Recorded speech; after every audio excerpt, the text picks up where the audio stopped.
mikasika ny professeur Daniel mono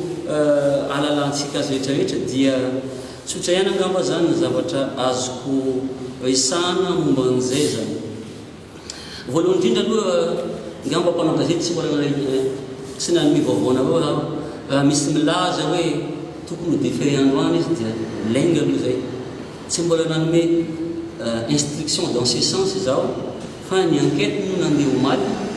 dia efa vita ny enquête dia nilaza za hoe alefa satria amiko am'izay ny dossier ahafahako mamaky azy sy manome baiko ny hoe o déféré nanao akakarana eto amin'ny fampanoavana ny professeur. Rehefa namaky ny dossier moa za omaly dia nanome baiko ny tany amin'ny gendarmerie hoe tsy ilanina fankakarana ty amin'ny fampanoavana raha mikasika an'io professeur Stéphane alatsika Landson Stéphane moa ty anarany fa dia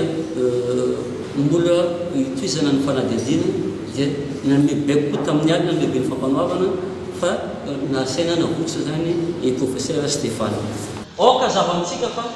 be dia be tamin'ireo fianakavianareo amin'ireo fanataovana enquête. Anisan'izany vadina velany maty, anisan'izany ny ray aman-dreniny maty, anisan'izany ny zanany maty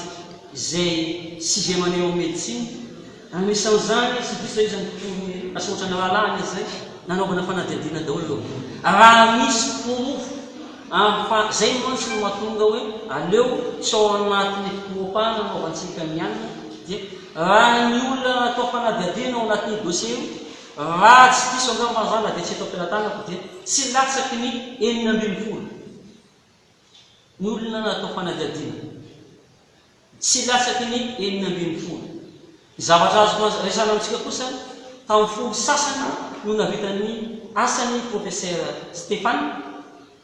dia rehefa niala avy teo izy amahy